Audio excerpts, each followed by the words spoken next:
He nearly got away with it. If Sherrel Pringle's teenage son had woken up just 30 minutes later, the evidence might have vanished.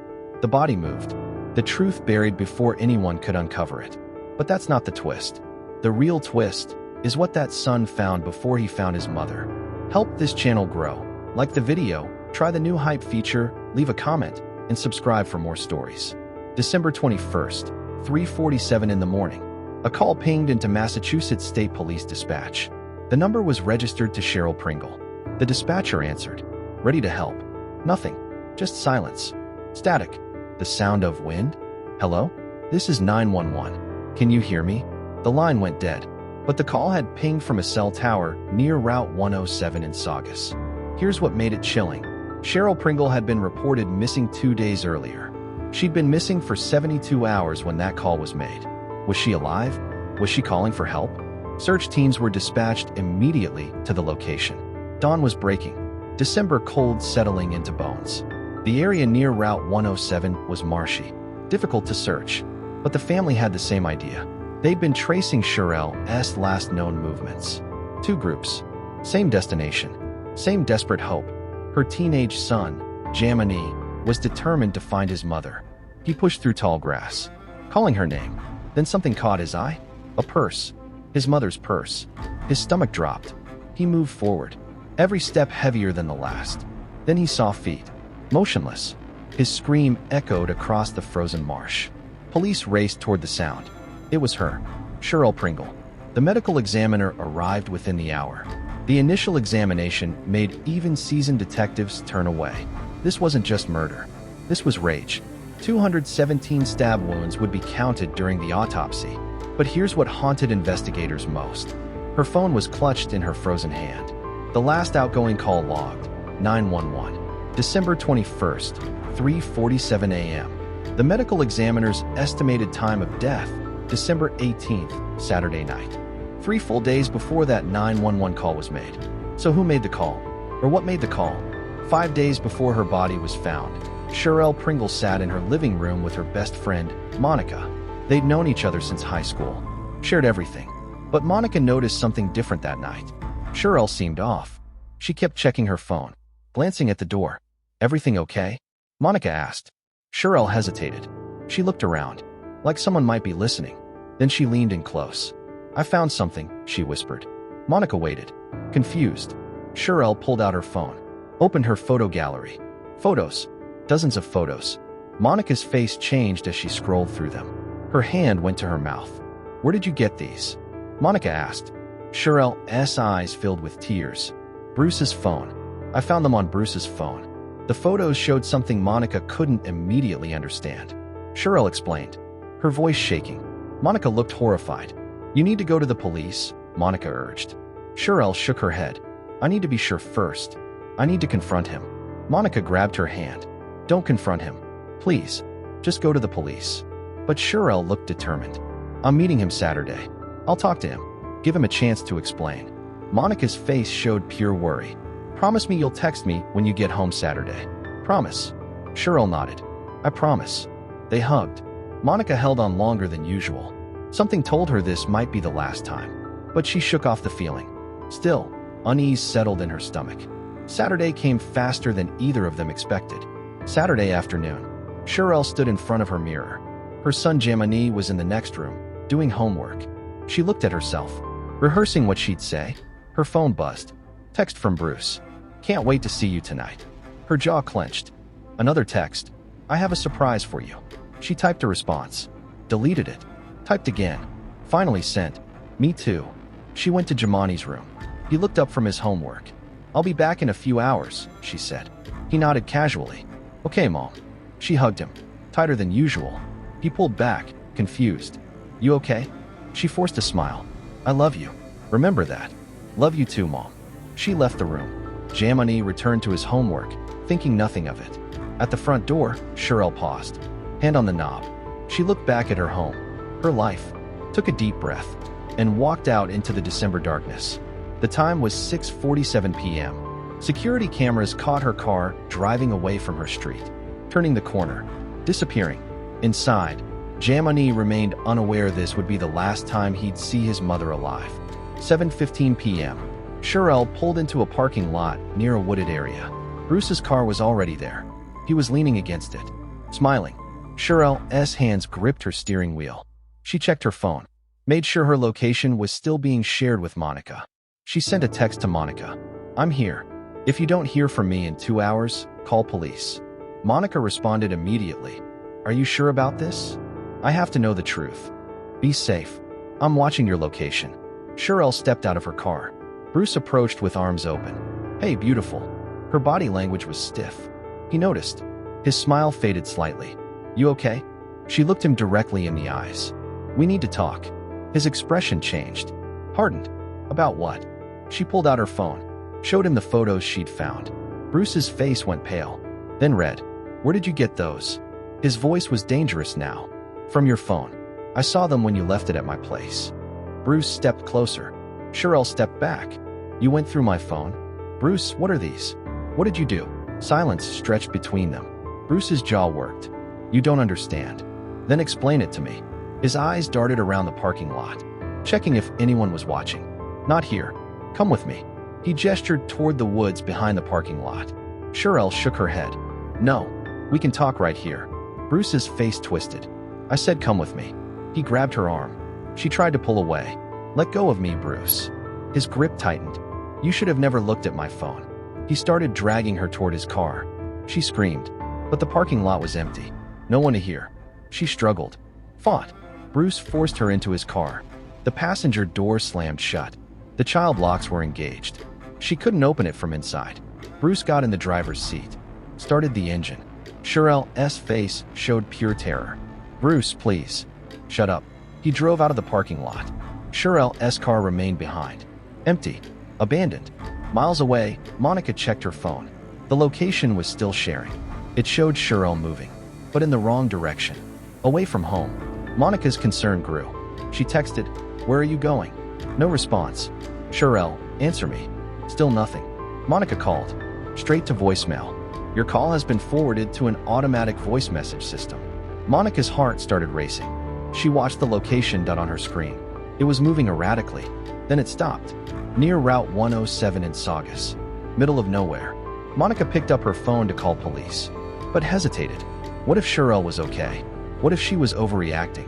She decided to wait the full 2 hours like Sherrel had said. The time was 7:45 p.m. Monica paced, watched the clock. Every minute felt like an hour. Bruce's car pulled deep into a wooded area off Route 107.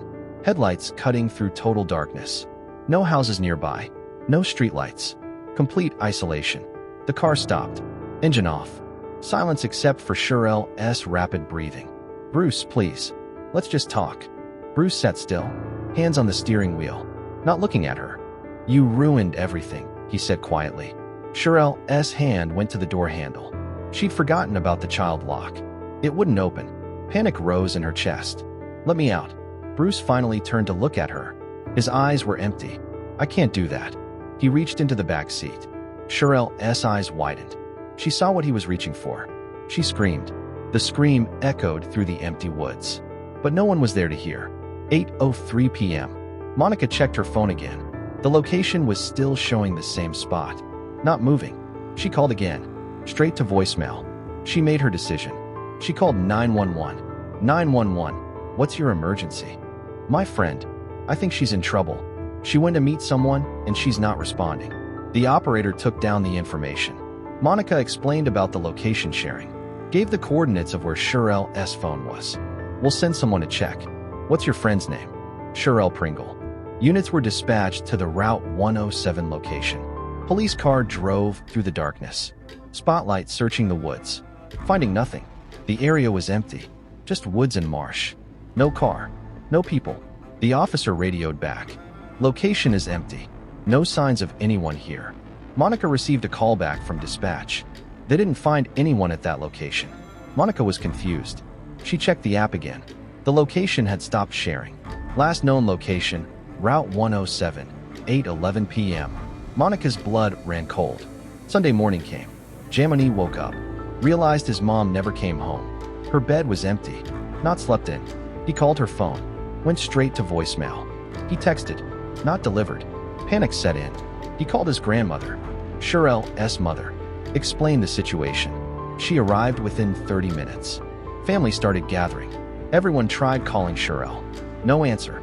Monica arrived, told them about last night, about the meeting with Bruce, about how the location stopped sharing. The family's faces darkened. Someone called Bruce. He answered, casually, "Oh yeah, I saw Sherrel last night. Dropped her off at home around 11. That's impossible. She never came home." "Well, I dropped her off. Don't know what to tell you." He hung up. The family looked at each other. They knew. They drove to the police station, filed a missing persons report. A detective took detailed notes about Bruce, about the photos Sherrel found. Monica hesitated when asked what the photos showed. I'm not sure. She showed me quickly, but they looked like surveillance photos." The detective leaned forward. "Surveillance of what?" Monica shook her head. "I don't know. Other women, maybe." It was dark, hard to see. The detective wrote this down. "We'll contact Bruce Mabin for questioning." The family left the station, feeling helpless, not knowing Sherrel was already dead.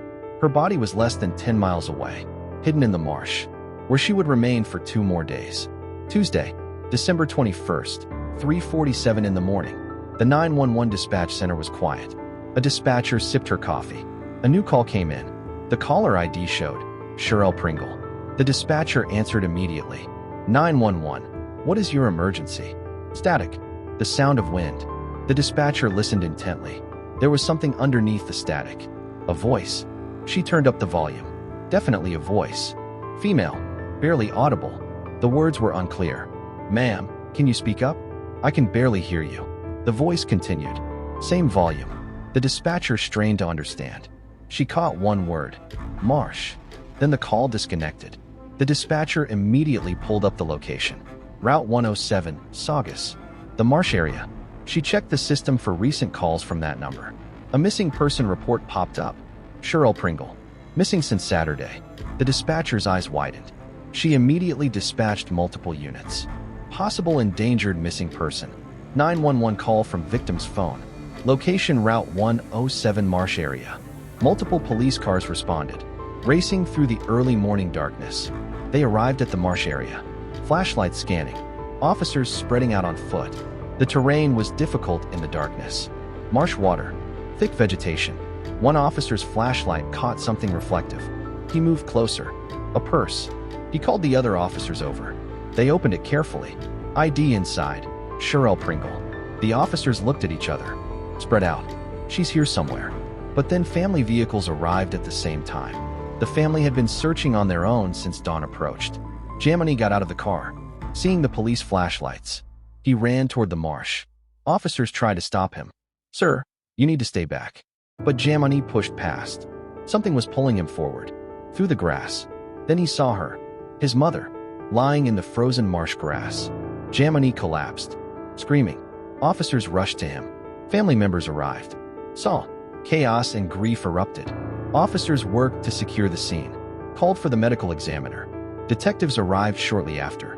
One detective approached the body carefully. Even in the darkness, he could see the extent of the violence.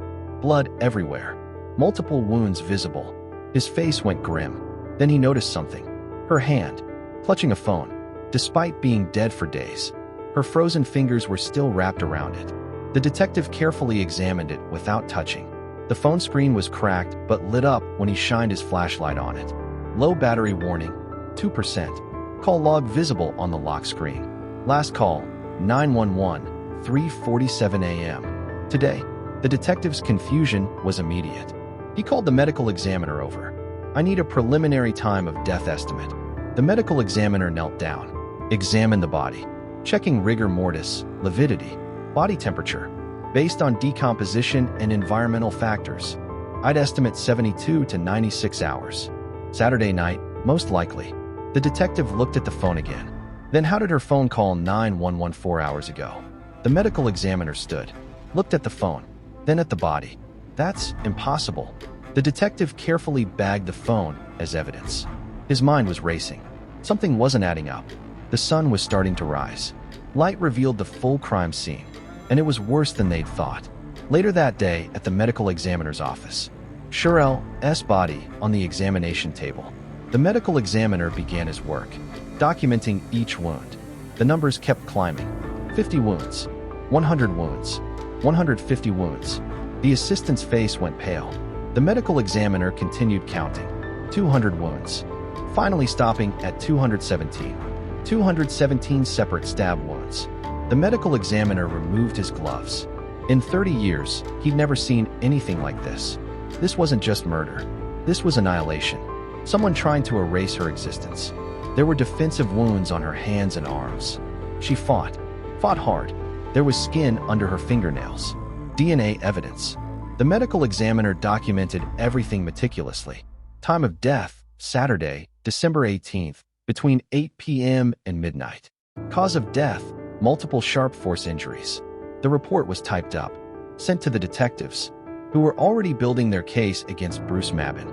But the phone mystery remained. At the police forensic lab, a specialist examined Sherrel's phone, still in its evidence bag, photographing it from every angle, then carefully removing it, connecting it to forensic software, bypassing the lock screen, accessing all data, call logs downloaded, text messages, photos. The specialist's eyes widened at the photos. These were what Sherrel had found on Bruce's phone. She'd photographed them with her own phone as evidence. Photos of other women who looked scared, in vulnerable positions. The specialist immediately called the detective. "You need to see this." The detective arrived within 20 minutes, looked at the photos. His jaw clenched. "Run facial recognition on all these women. I need to know who they are." The specialist nodded. "There's something else." He pulled up the call logs. The 911 call at 3:47 a.m. It showed the call was initiated. Duration, 43 seconds. But here's what's strange. He showed the phone's battery log. Saturday at 8 p.m., 67% battery, then dropping steadily. Sunday, 31%. Monday, 8%. Tuesday at 3:47 a.m., 2%. The phone was on this entire time. The detective leaned closer. "What are you saying?" The specialist pulled up another screen. Voice activation log. The phone has a feature. Emergency voice commands.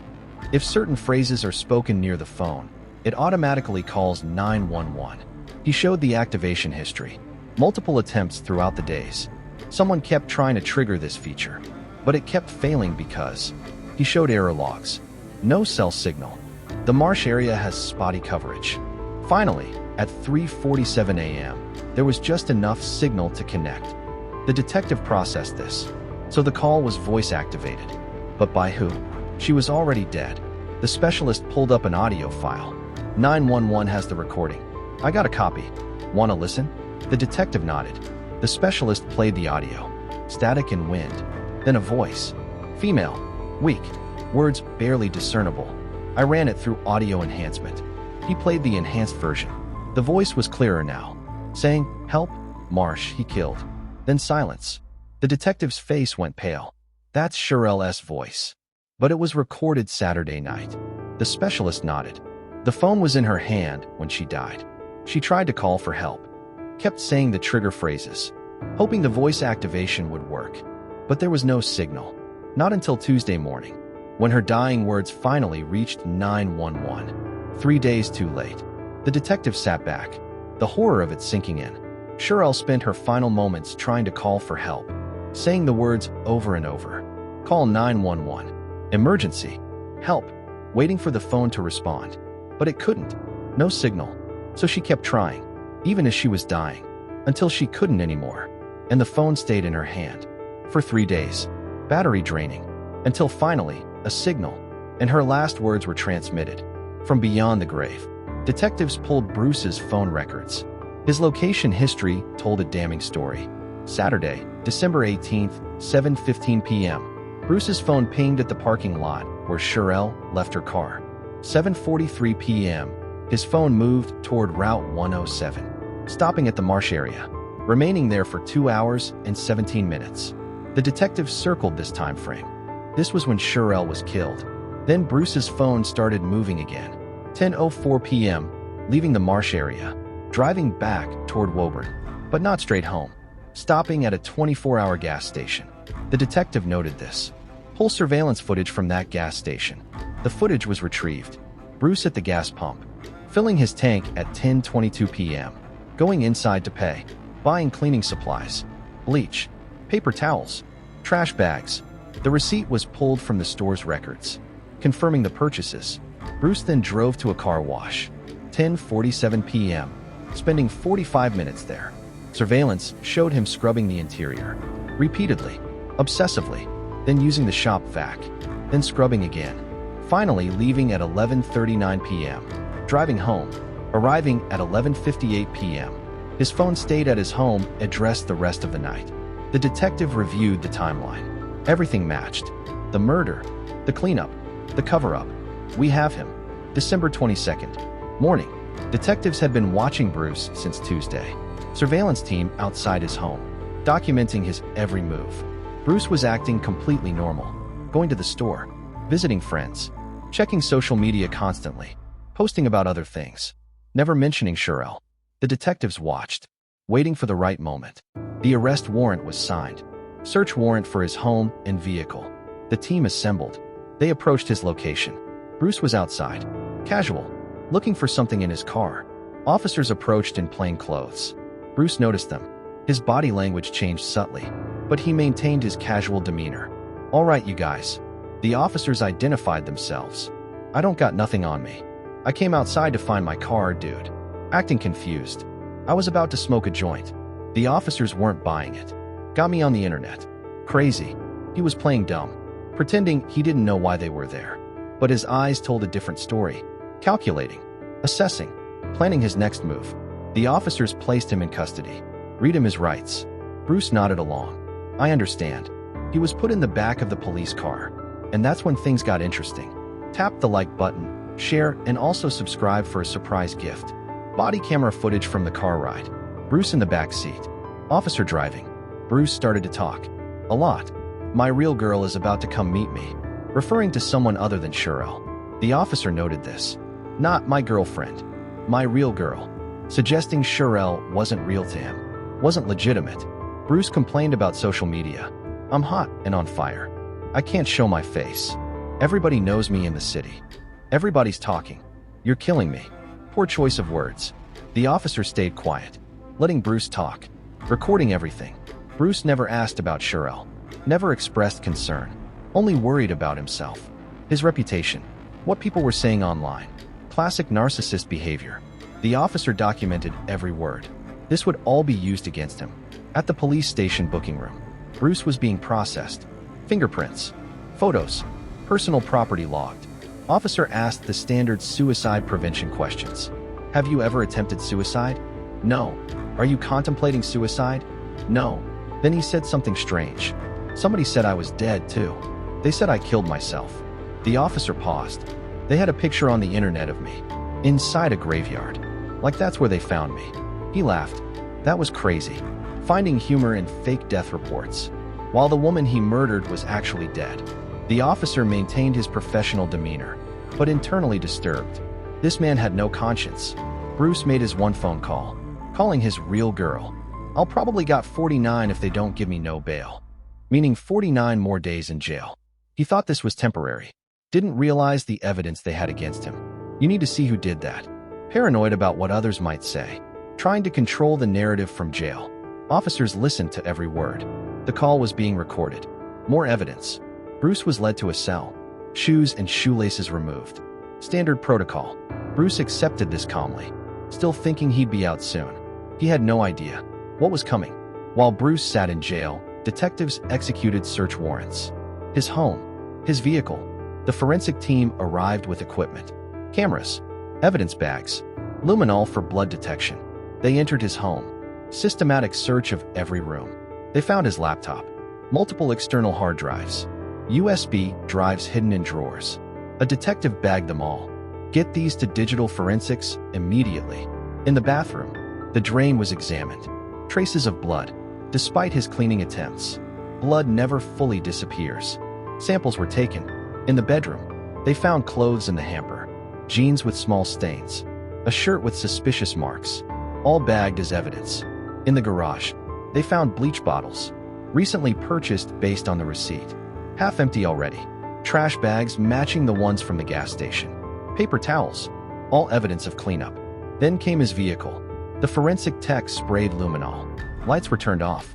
UV light revealed the truth. The interior glowed blue. Blood everywhere. Despite the car wash. Despite the bleach. Blood in the carpet fibers. Blood in door crevices. Blood under the seats. The trunk was especially saturated. The photographer documented everything. Samples were taken from multiple locations. The detective supervised. Knowing this was a slam dunk case, Bruce had tried to clean, but forensics always wins. You can't erase blood completely, not from a scene this violent. Digital forensics lab. 1 week later, a tech was examining Bruce's laptop, bypassing passwords, accessing encrypted folders. What they found was disturbing. Photos of multiple women, hundreds of photos. Women who appeared unaware they were being photographed. At restaurants, at work, leaving their homes. The tech's face was serious. He called the detective immediately. The detective arrived. He saw the photos. Bruce was stalking them. There were detailed logs, times, locations, routines documented. This is a surveillance operation. The detective recognized one face. That's Sherrel. Photos of her going back months. Before they were even dating. He was watching her, tracking her, planning. Run all these faces through missing persons. The tech nodded. Already started. Found 2 matches so far. The detective's stomach dropped. Missing persons? Yes. From surrounding states. Both within the last 2 years. Both still unsolved. The detective stared at the screen, realizing what this meant. Sherrel might not be Bruce's first victim. She might just be his last. But not his only. Contact those jurisdictions immediately. Send them everything we have. The tech continued searching the drives. He found search history. Bruce had researched extensively. How to clean blood from car. Does bleach destroy DNA? How long before body found in marsh? Cell phone tracking after death. All searched within hours of the murder. The detective read each search query. Bruce had planned this. Or at least planned the cleanup. This wasn't heat of the moment. This was calculated. Courthouse. December 23rd. Bruce's first appearance. He was charged initially with larceny over $1,200. Tampering with evidence. Obstruction of justice. Not murder. Yet. This was the prosecution's strategy. Hold him on charges they knew would stick. While building the murder case, Bruce appeared in an orange jumpsuit. Looking confused. These charges don't make sense, his lawyer argued. The judge reviewed the paperwork. The prosecutor stood. Your Honor, the Commonwealth believes this defendant poses an extreme danger. We're requesting no bail. The defense objected. These are minor charges. We have reason to believe more serious charges are forthcoming. The judge considered. He looked at Bruce. Bail is denied. Bruce's face changed. Reality was setting in. Next appearance scheduled for January 3rd. Bruce was led away. Still not charged with murder. But everyone in that courtroom knew. It was coming. January of 2022. A grand jury convened. Evidence was presented. Phone records. DNA evidence. Surveillance footage. Digital evidence. Forensic reports. Medical examiner testimony. 217 stab wounds. The grand jury deliberated. It took less than 2 hours. They returned with an indictment. Murder in the first degree. Bruce Mabin was formally charged with the murder of Sherrel Pringle. The news broke immediately. Media coverage exploded. Sherrel's family held a press conference. Her mother spoke. Through tears. We knew from the beginning it was him. Now he'll face justice. Jamoni stood beside her. Silent. Still processing everything. The trauma of finding his mother would stay with him forever. Nearly 3 years later. Fall of 2024. The trial finally began. The courthouse was packed. Media everywhere. Sherrel's family in the front row. Bruce at the defense table. Looking older. Prison had aged him. Jury selection took days. 12 jurors were chosen. For alternates, opening statements began. The prosecution went first. Ladies and gentlemen of the jury. The prosecutor stood before them. This is a case about a woman who discovered a terrible secret. The jury listened intently. Sherrel Pringle found evidence that Bruce Mabin was stalking women, photographing them without their consent, tracking their movements. She confronted him about it, and he killed her for it. The jury's faces were serious. He stabbed her 217 times. Gasps rippled through the courtroom, left her in a frozen marsh, where she tried desperately to call for help. but had no cell signal. Her final words wouldn't reach 911 for 3 days. 3 days too late. The prosecutor paused, letting that sink in. The evidence will show that Bruce Mabin is guilty of murder, beyond any reasonable doubt. He sat down. The defense attorney stood. He was facing an uphill battle. The evidence was overwhelming. The prosecution will show you evidence, but evidence can be interpreted in different ways. The jury looked skeptical already. They will try to paint Mr. Mabin as a monster. But what really happened that night? Only 2 people know. One is dead. The other maintains his innocence. Bruce nodded, looking at the jury, trying to appear sympathetic. The jury wasn't buying it. Week 2 of the trial, the forensic expert took the stand. He explained the blood evidence from Bruce's car. Photos were displayed for the jury. The luminol results. The car interior glowing blue with blood. This indicates significant blood presence. Despite cleaning attempts, the defense cross-examined. Could this blood be from something else? A cut? A nosebleed? The volume indicates otherwise. And DNA testing confirmed it was the victim's blood. The defense sat down. No further questions. The medical examiner testified next, describing the injuries. 217 distinct stab wounds, located across the entire body. This indicates prolonged, sustained attack. The victim would have been conscious for some of the assault. The jury looked horrified. Defensive wounds on hands and forearms. She fought back. We recovered DNA from under her fingernails. It matched the defendant. The prosecutor stood. Can you explain what 217 stab wounds means? The medical examiner nodded. This level of violence is extremely rare. It indicates rage. A personal attack. Someone who knew the victim. This wasn't random. Cross-examination was brief. The defense had no real rebuttal. The facts were the facts.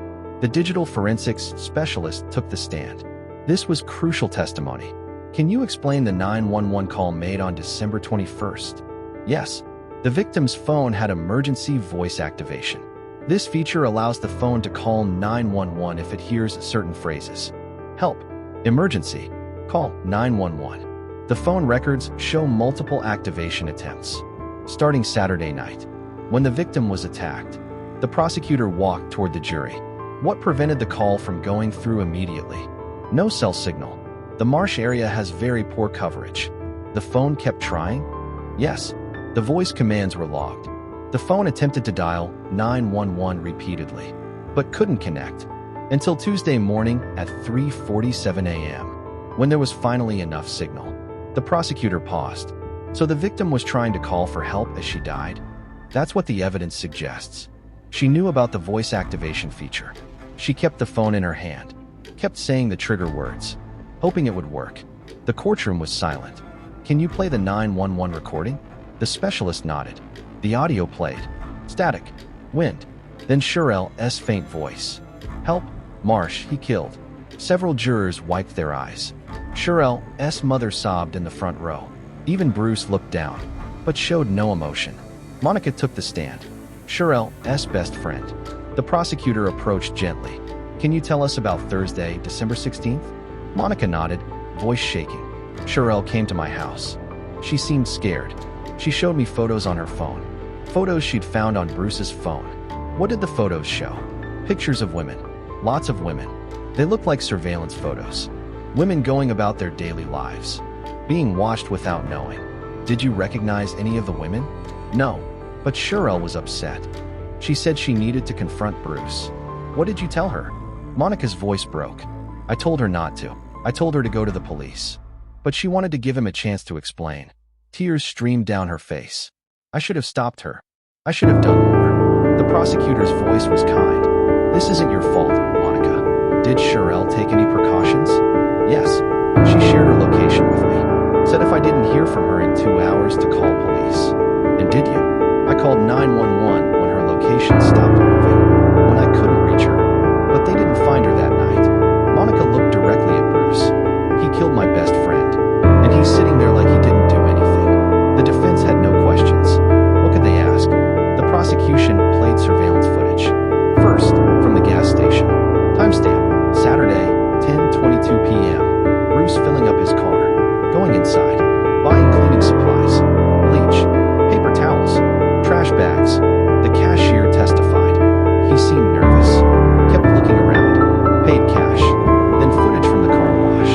Bruce arriving at 10:47 p.m., spending 45 minutes scrubbing his car, over and over, using every cleaning product available. The attendant testified, "I noticed him because he was there so long. Most people spend 10, maybe 15 minutes. He was obsessive about it, cleaning the same spots repeatedly." The prosecutor addressed the jury. Why would an innocent man be cleaning his car at 11 p.m. after his girlfriend went missing? Why buy bleach and trash bags? Because he was covering up a murder. The defense objected. Speculation. Sustained, the judge said. But the point was made. The jury saw it. The prosecution played Bruce's booking video, his casual demeanor, talking about social media, never asking about Sherrel. The prosecutor paused the video. Notice what he doesn't say. He never asks, "Is Sherrel okay?" He never asks, "Did you find her?" He only cares about himself, his reputation, what people are saying online. The video continued. Bruce laughing about fake death reports, while Sherrel lay dead in the marsh. The jury's faces showed disgust. Then the car ride approached. "My real girl is about to come meet me." The prosecutor repeated this. "My real girl. Not Sherrel. She wasn't real to him. She was disposable." The evidence kept mounting, hour after hour, day after day. The defense had nothing. No witnesses. No alternative theory. Just desperate cross-examination, trying to create doubt where none existed. The defense called only two witnesses. A character witness for Bruce, who testified he'd known Bruce for years. He's not a violent person. On cross-examination, the prosecutor asked, "Did you know Bruce was stalking multiple women?" "No." "Did you know he kept surveillance photos?" "No." "So you didn't really know him at all, did you?" No answer. The second witness was a forensic expert, hired by the defense to challenge the blood evidence. But even he admitted, the DNA is a match. The blood is the victim's. "I can't dispute that." The defense rested. They had nothing. The prosecution's closing was powerful. Sherrel Pringle discovered Bruce Mabin's dark secret. He was stalking women, photographing them, tracking them. She confronted him, and he brutally murdered her. 217 stab wounds. Then left her in a frozen marsh, where she died alone, trying desperately to call for help, saying the words over and over. "Emergency. Help. Call 911. But her phone couldn't get a signal. Not until 3 days later, when it was too late. The prosecutor's voice rose. "Bruce Mabin is guilty. The evidence proves it. His phone places him at the scene. Her blood is in his car. His DNA is under her fingernails. He bought cleaning supplies immediately after. He scrubbed his car for 45 minutes. And he never once asked about Sherrel, because he knew she was dead. He knew because he killed her." The defense's closing was weak. The prosecution has a theory, but theories aren't facts. You must have reasonable doubt. Even the defense attorney sounded unconvinced. The jury wasn't buying it. The jury deliberated for 6 hours. Not long for a murder trial. They returned. The courtroom stood. The judge asked the question, "Has the jury reached a verdict?" The foreman stood. "We have, Your Honor. In the case of the Commonwealth versus Bruce Mabin, on the charge of murder in the first degree. How do you find?" The foreman looked directly at Bruce. "We find the defendant guilty." Sherrel's family collapsed in tears.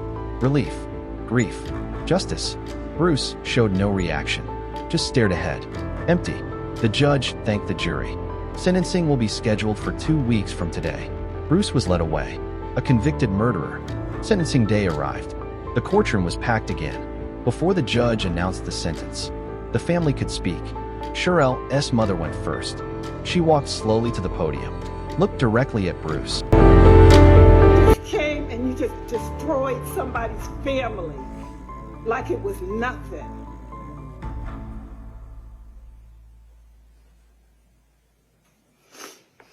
Because she didn't want you. You wasn't good enough for her. That's why. You're scum. You're just scum. That's all you are. You're just scum. I don't even feel sorry for you. You'll get what you deserve. Who does a woman like that? The judge prepared to speak. The judge looked at Bruce. "Mr. Mabin, this court has heard extensive testimony About the brutal murder of Sherrel Pringle, a woman who trusted you, who confronted you about your disturbing behavior, and you murdered her for it. 217 stab wounds indicates a level of rage, a level of violence that this court rarely sees. You showed no remorse, no recognition of the life you destroyed, the family you devastated, the son who will never recover from finding his mother. The judge paused. The sentence of this court is as follows. The courtroom held its breath. You are hereby sentenced to life in prison, without the possibility of parole. The gavel came down. Sherrel's family sobbed with relief. Bruce was led away in handcuffs. His life as a free man was over. He would be transported to MCI Cedar Junction, a supermax facility in Lancaster, Massachusetts, where he would spend the rest of his life, in a cell, alone, with nothing but his thoughts, and the memory of what he did. Justice for Sherrel Pringle. Finally, Bruce Mabin now sits in a supermax prison, 23 hours a day in an 8x10 cell. No programs, no privileges, constant surveillance. He will die there. Sherrel's family continues to grieve. Jamani is in therapy, working through the trauma of finding his mother, of that image that will never leave him. Sherrel's mother established a foundation, in her daughter's name, to help domestic violence survivors, to educate young people about warning signs, to prevent other families from experiencing this pain. They speak at schools, at community events, sharing Sherrel's story, hoping to save others. The photos found on Bruce's devices, they led to investigations in multiple states. 2 cold cases were reopened. Missing women whose photos were on his computer. Those investigations are ongoing. Sherrel may not have been his first victim, but thanks to her courage, in confronting him, in trying to call for help even as she died, she was his last. Sherrel Pringle was 32 years old when she died. She was a mother, a daughter, a friend. She loved to cook, to bring people together. She was devoted to her son, never missed his school events, always made him feel loved. She had dreams, plans, a future, all stolen by one man's violence. Every year on December 18th, her family holds a memorial vigil at the marsh where she was found. They light candles, share memories, and promise to keep fighting for justice, for awareness, for change. Because Sherrel's story isn't unique. Women are killed by intimate partners every single day, often when they try to leave, when they stand up for themselves, when they discover secrets. Sherrel's courage in confronting Bruce, even knowing it was dangerous, shows her strength. Her refusal to look away from the truth, even when it cost her everything. The 911 call that came from a dead woman's phone haunts everyone who worked this case. Those final words, "Help, Marsh, he killed," spoken as she died, transmitted 3 days later, when it was too late, but not too late for justice. Bruce Mabin will spend the rest of his life in prison, where he belongs. Sherrel Pringle's memory lives on, through her son, through her family, through everyone who hears her story, and remembers that behind every statistic, every headline, every crime, is a real person who deserved to live, who fought to survive, who tried to call for help, until their very last breath. Rest in peace, Sherrel Pringle. Your voice was finally heard, and justice was served. In our next video, a woman vanishes after a late-night argument. Security cameras capture something no one notices at first, and one tiny detail, hidden in plain sight, exposes a lie that collapses an entire alibi. You won't want to miss it, because sometimes, the smallest clue is the one a killer never expects anyone to see. Turn on the bell notifications and put the like. See you in the next video.